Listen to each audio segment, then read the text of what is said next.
नमस्कार, आप देख रहे हैं एनडीटीवी एक्सप्लेनर तह की बात। यूक्रेन की गैर मौजूदगी में यूक्रेन की किस्मत पर सऊदी अरब की राजधानी रियाद में अमेरिका और रूस के बीच हुई बातचीत खत्म हो गई है। करीब 4.5 घंटे चली इस बातचीत के बाद रूस ने अपनी सबसे बड़ी चिंता एक बार फिर साफ कर दी। रूस के विदेश मंत्री सरगेई लावरोव ने कहा कि यूक्रेन में नाटो देशों की सेनाओं की तैनाती उसे किसी हाल में मंजूर नहीं होगी। आपको बता दें कि जिस समय ये बात चल रही थी, यूक्रेन के राष्ट्रपति व्लादिमीर ज़ेलेंस्की संयुक्त अरब अमीरात के दौरे के बाद तुर्की पहुंचे हुए थे और बुधवार को वो खुद भी सऊदी अरब जाने वाले थे, लेकिन वो दौरा उन्होंने अब रद्द कर दिया है। इस बीच रियाद में अमेरिका के विदेश मंत्री मार्को रूबियो की अध्यक्षता में आए प्रतिनिधिमंडल ने रूस के विदेश मंत्री सरगेई लावरोव के नेतृत्व में आए प्रतिनिधिमंडल से लंबी बातचीत की। पूरी दुनिया की निगाहें इस बातचीत के नतीजों पर लगी रहीं, क्योंकि इसके आधार पर रूस यूक्रेन युद्ध के आने वाले दिन तय होने वाले हैं। बैठक के बाद रूस के विदेश मंत्री सरगेई लावरोव ने कहा कि अमेरिका के राष्ट्रपति डोनाल्ड ट्रंप पहले पश्चिमी नेता हैं जिन्होंने कहा कि यूक्रेन को नाटो में खींचना ही इस पूरी समस्या की वजह है, और यह अमेरिका के पूर्व राष्ट्रपति जो बाइडेन की सबसे बड़ी गलती रही है। अगर ट्रंप सत्ता में होते तो ऐसा कभी नहीं होता। सरगेई लावरोव ने कहा कि रूस के राष्ट्रपति व्लादिमीर पुतिन कई बार कह चुके हैं कि नाटो में यूक्रेन को शामिल करना रूस और उसकी संप्रभुता के लिए सीधा खतरा है। रूस ने आज की बैठक में फिर साफ कर दिया कि नाटो देशों की सेनाएं चाहे किसी भी झंडे के नीचे यूक्रेन में आए, उससे कुछ बदलने वाला नहीं है और ये रूस को किसी हाल में मंजूर नहीं होगा। तो साफ है कि रूस की सबसे बड़ी चिंता अपनी सीमाओं के करीब नाटो की मौजूदगी की आशंका को लेकर रही है। रूस की यह चिंता आज की नहीं है, ये 3 से 4 दशक पुरानी चिंता है। सऊदी अरब की बैठक में आज और क्या हुआ उस पर बात करने से पहले रूस की इस सबसे बड़ी चिंता के इतिहास को जानना जरूरी है। दरअसल अपने विघटन से पहले सोवियत संघ और विघटन के बाद बने रूस की आशंका हमेशा जो है वो पश्चिमी पड़ोसी देशों को लेकर रही। इसकी वजह थी 1949 में अमेरिका, कनाडा और कई पश्चिमी यूरोपीय देशों द्वारा बनाया गया संगठन उत्तर अटलांटिक संधि संगठन नाटो। नाटो का गठन सोवियत संघ के खिलाफ पश्चिमी देशों द्वारा अपनी सामूहिक सुरक्षा के मकसद से किया गया था। इसके तहत तय किया गया कि किसी एक नाटो सदस्य देश पर हमला पूरे नाटो पर हमला माना जाएगा और उस हमले का जवाब सभी नाटो देश मिलकर देंगे। इसके बाद से ही रूस को हमेशा ये चिंता सताती रही कि नाटो का विस्तार उसके पड़ोस तक न हो जाए, लेकिन वही होता रहा जिसकी रूस को आशंका थी। ये जो आप ग्राफिक्स दिखाएंगे हम आपको, उसमें आप देख रहे होंगे, अभी आपको दिखाएंगे कि 90 के दशक का ये यूरोप है। इसमें 3 तरह के देश हैं। नीले रंग से नाटो के सदस्य देश, गाढ़े लाल रंग से सोवियत संघ और गुलाबी रंग से रूस के प्रभुत्व वाले वार्सो पैक्ट में शामिल देश। तब तक सोवियत संघ और नाटो देशों के बीच कई देश थे जिन्हें एक तरह से सोवियत संघ का आयरन कर्टेन यानी लोहे की दीवार माना जाता था। लेकिन फिर दुनिया में परिस्थितियां बदलने लगी। 1989 में जर्मनी का एकीकरण हुआ। 1991 के अंत में सोवियत संघ का विघटन हो गया। रूस के प्रभुत्व वाले वार्सो पैक्ट में शामिल रहे कई देश नाटो में शामिल होते चले गए। 1999 में चेक रिपब्लिक, हंगरी और पोलैंड नाटो में शामिल हुए। फिर 2004 में बुल्गारिया, रोमानिया, स्लोवेनिया, स्लोवाकिया के अलावा सोवियत संघ का हिस्सा रहे 3 बाल्टिक देश लात्विया, लिथुआनिया और एस्टोनिया भी नाटो में शामिल हो गए। 2009 में क्रोएशिया और अल्बानिया भी नाटो का हिस्सा बन गए। इस सब के कारण रूस को अपनी सुरक्षा की चिंता बढ़ गई। उसे नाटो की मंशा पर हमेशा शक रहा। ऐसे में जब रूस के पड़ोसी देश यूक्रेन ने नाटो का हिस्सा बनने की मंशा जाहिर की तो रूस के धैर्य की सीमा टूट गई। 2014 में जब यूक्रेन में जनता के विद्रोह के बाद रूस समर्थक माने जाने वाले राष्ट्रपति विक्टर यानुकोविच को यूक्रेन से उखाड़ फेंका गया और यूक्रेन ने पश्चिमी देशों से सैन्य प्रशिक्षण के अलावा नाटो में शामिल होने की मांग की तो रूस ने यूक्रेन पर हमला कर दिया। रूस की यह भी शिकायत थी कि यूक्रेन में रहने वाले रूसियों और रूसी भाषा बोलने वालों का उत्पीड़न हो रहा है। ऐसे में रूस ने सबसे पहले क्राइमिया पर कब्जा किया। उसी समय डोनबास के भी कुछ इलाकों पर रूस ने कब्जा कर लिया। फरवरी 2022 में रूस ने बाकी इलाकों पर हमला कर रही सही कसर भी पूरी कर दी। इस बीच स्वीडन और फिनलैंड ने भी नाटो का सदस्य बनने की मंशा जाहिर की है। रूस के आक्रामक रुख से ही उसकी चिंता समझी जा सकती है। दरअसल रूस को हमेशा से ये लगता रहा है कि इस मामले में पश्चिमी देशों ने उसके साथ धोखा किया है और नाटो का पूर्व में विस्तार न करने के वादे को तोड़ा है। इसके पीछे फरवरी 1990 में अमेरिका के तत्कालीन विदेश मंत्री जेम्स बेकर द्वारा सोवियत संघ के राष्ट्रपति मिखाइल गोर्बाचेव को दिए गए आश्वासन को वजह बताया जाता है। जर्मनी के एकीकरण पर हुए विचार विमर्श के दौरान दोनों नेता इस बात पर सहमत हुए थे कि नाटो पूर्वी जर्मनी की सीमा के पार और पूर्व की दिशा में नहीं बढ़ेगा। उस साल मई में मिखाइल गोर्बाचेव की अमेरिका यात्रा पर पूरी दुनिया की निगाहें लगी थी और सोवियत संघ और अमेरिका ने शीत युद्ध के खत्म होने का एक तरह से ऐलान कर दिया था।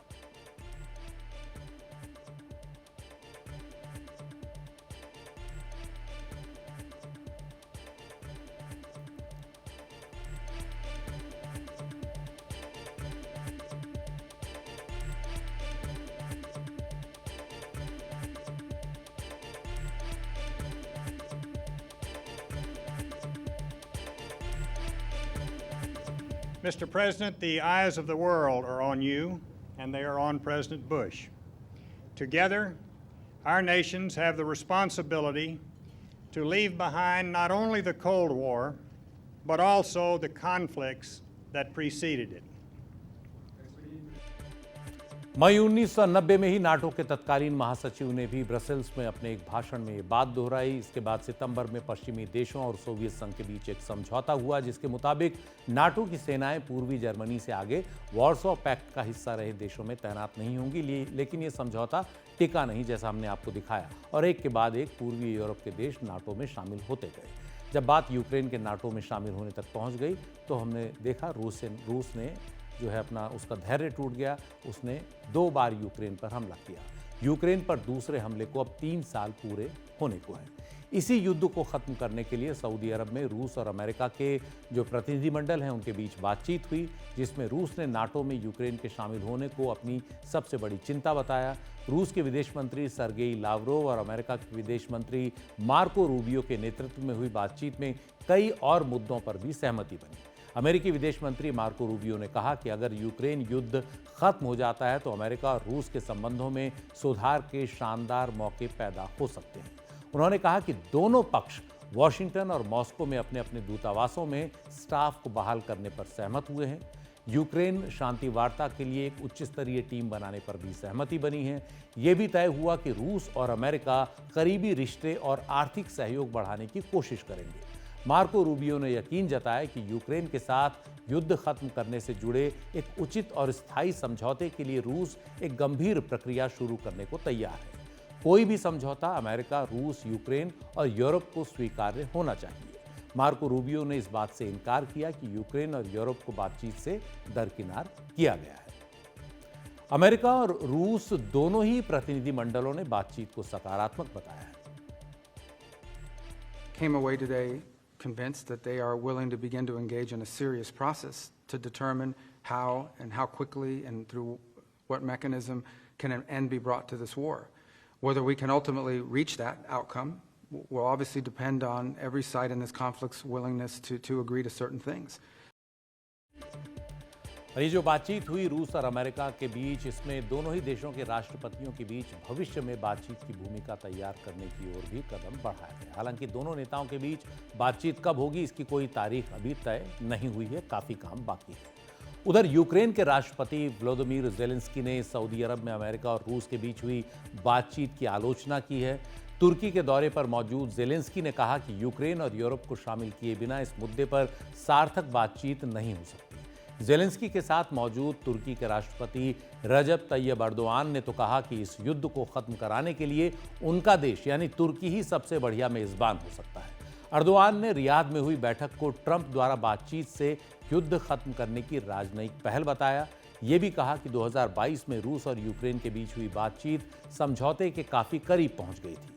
अर्दोआन ने किसी भी समझौते में यूक्रेन की क्षेत्रीय अखंडता का भी समर्थन किया। रूस यूक्रेन युद्ध को 24 फरवरी को 3 साल पूरे हो जाएंगे। ऐसे में यह भी चर्चा चल रही है कि क्या यूक्रेन के राष्ट्रपति ज़ेलेंस्की रूस के साथ संबंधों को ठीक से संभाल नहीं पाए? क्या राजनीति में उनका कम अनुभव आड़े आया? तो राष्ट्रपति बनने से पहले ज़ेलेंस्की के पास क्या अनुभव था, इस पर थोड़ी बात कर लेते हैं। व्लादिमीर ज़ेलेंस्की रूसी भाषा बोलने वाले एक यहूदी परिवार से आते हैं। वो यूक्रेन के पहले यहूदी राष्ट्रपति हैं।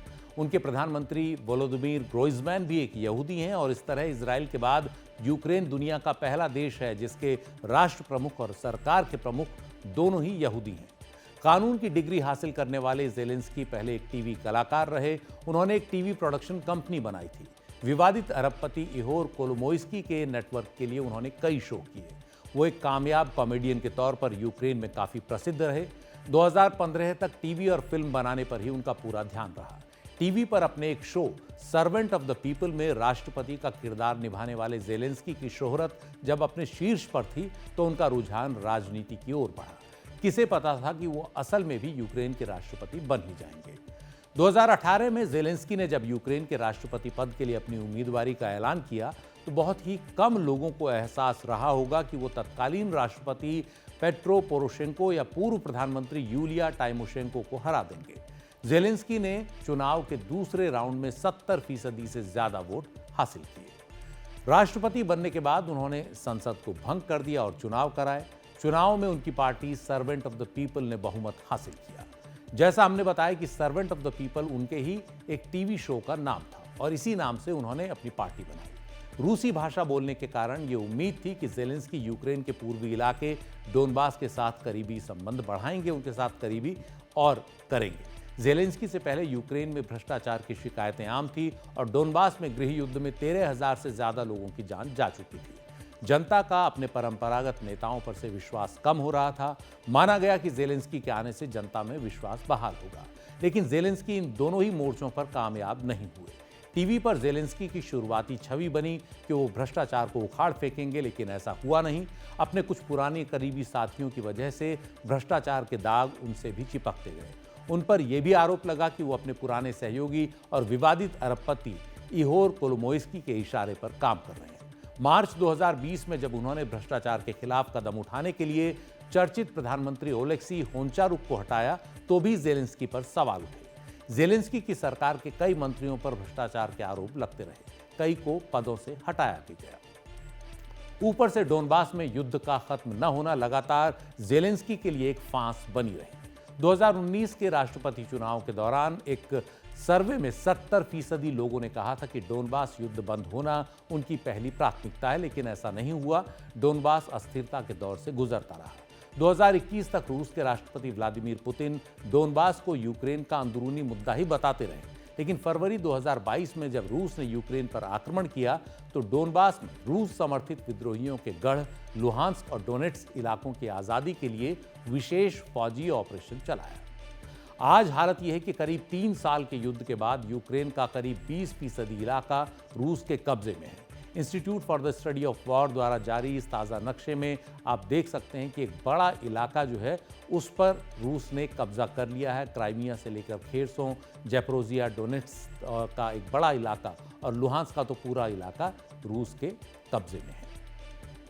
तो एक तरह से रूस ने यूक्रेन के 20% इलाके पर अब कब्जा जमा लिया है। युद्ध की शुरुआत में जिस तरह से ज़ेलेंस्की ने अपने आक्रामक रुख और भाषणों से यूक्रेन की जनता को एकजुट किया और उनका करिश्मा भ्रष्टाचार और अंदरूनी खींचतान से परेशान यूक्रेन में काम करता दिखा, वो धीरे धीरे अब धुंधला पड़ रहा है। यूक्रेन की जनता रूस के आगे किसी तरह से घुटने टेकने को तैयार नहीं है, लेकिन 3 साल का युद्ध अब इस जनता को थका रहा है, उसके सैनिकों को भी थका रहा है। इस सब के बीच ज़ेलेंस्की जो 2019 में देश में लोकप्रियता के शिखर पर थे, उनकी रेटिंग्स भी गिरने लगी। अमेरिका में डोनाल्ड ट्रंप की जीत के करीब 1 महीने बाद 2 से 17 दिसंबर के बीच the Kyiv International Institute of Sociology ने यूक्रेन के कब्जे वाले इलाकों में 2000 लोगों के बीच टेलीफोन से सर्वे कराया। सर्वे में ये सामने आया कि 52% लोगों को ज़ेलेंस्की के नेतृत्व पर विश्वास है, लेकिन ये 2023 में हुए ऐसे ही सर्वे के मुकाबले काफ़ी कम है। तब 77% लोगों ने ज़ेलेंस्की के नेतृत्व पर विश्वास जताया था। यूक्रेन के पश्चिमी और मध्य इलाकों में ज़ेलेंस्की के प्रति विश्वास ज़्यादा है, जो युद्ध से दूर हैं, जबकि पूर्वी और दक्षिणी इलाके जो रूस के हमलों को सबसे ज़्यादा झेल रहे हैं, वहाँ ज़ेलेंस्की के प्रति जो विश्वास है, यकीन है, वो 50% से नीचे चला गया है। इस पोल के मुताबिक यूक्रेन के 10 में से 4 लोगों यानी 39% लोग अब ज़ेलेंस्की पर विश्वास नहीं करते। यह आंकड़ा दिसंबर 2023 के 22% से करीब 2 गुना है। इन हालात में जेलेंस्की लगातार रूस के प्रति आक्रामक रुख अपनाए हुए हैं।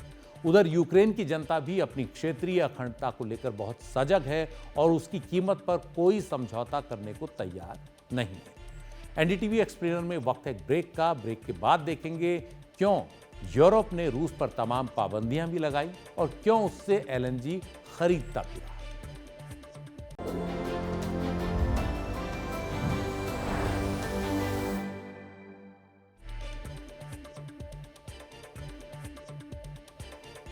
रूस यूक्रेन युद्ध के बीच एक दिलचस्प तथ्य यह है कि एक और यूरोपीय देश रूस के खिलाफ सख्ती दिखा रहे हैं, तमाम तरह की पाबंदियां लगा रहे हैं। और उधर विरोधाभास यह है कि रूस से पिछले साल यूरोपीय देशों ने एलएनजी यानी लिक्विफाइड नेचुरल गैस की रिकॉर्ड खरीद की, रिकॉर्ड आयात किया। 2019 में यूरोपीय देशों ने रूस से 1.5 करोड़ टन एलएनजी का आयात किया। उसके बाद के 2 साल में ये कुछ कम हुआ, लेकिन साल 2022 में जब रूस ने यूक्रेन पर आक्रमण किया तो एलएनजी का आयात 1.64 करोड़ टन हो गया। 2023 में इसमें कुछ कमी आई, लेकिन पिछले साल 2024 में एलएनजी की आपूर्ति बढ़कर 1.78 करोड़ टन हो गई यूरोप के लिए। यह भी बड़ा दिलचस्प है कि जहां रूस से व्यापार पर तमाम पाबंदियां लगाई गई हैं, वहीं एलएनजी पर यह पाबंदियां नहीं हैं। यूरोपीय देश रूस से एलएनजी इसलिए भी खरीद रहे हैं कि रूस इस पर उन्हें अच्छा डिस्काउंट दे रहा है। तो जहां अच्छा डिस्काउंट मिल रहा है वहां पाबंदियों की चिंता यूरोप ने नहीं की। इसका मतलब साफ है कि मुनाफा यूरोप के सामने यूक्रेन के हितों से ज्यादा बड़ा है। यूक्रेन इस बात से नाराज है। यूक्रेन के लोगों को लगता है कि एलएनजी की खरीद में जा रहा है यूरोप का पैसा रूस यूक्रेन के खिलाफ युद्ध में इस्तेमाल कर रहा है। इसी सब के चलते यूक्रेन ने यूरोप के लिए रूस से गैस ले जाने वाली जो पाइपलाइन है उसे 1 जनवरी 2025 से बंद कर दिया है, क्योंकि वो उसकी सीमा के पास से गुजरती है। हालांकि यूरोपीय देशों ने यूक्रेन को अपने इस फैसले पर पुनर्विचार करने के लिए कहा है। अपनी सीमा से गुजर रही गैस सप्लाई बंद करने से यूक्रेन को भी वैसे आर्थिक नुकसान है, क्योंकि उसे भी ये मंजूरी देने से सालाना 1 अरब अमेरिकी डॉलर की आय होती रही है। लेकिन अपनी संप्रभुता से ज़्यादा कोई पैसा नहीं हो सकता। अब देखना है रूस और यूक्रेन का युद्ध ताज़ा बातचीत के बाद कहां पर ख़त्म होता है, किस ओर बातें बढ़ती हैं। एनडीटीवी एक्सप्लेनर में आज इतना ही। नमस्कार।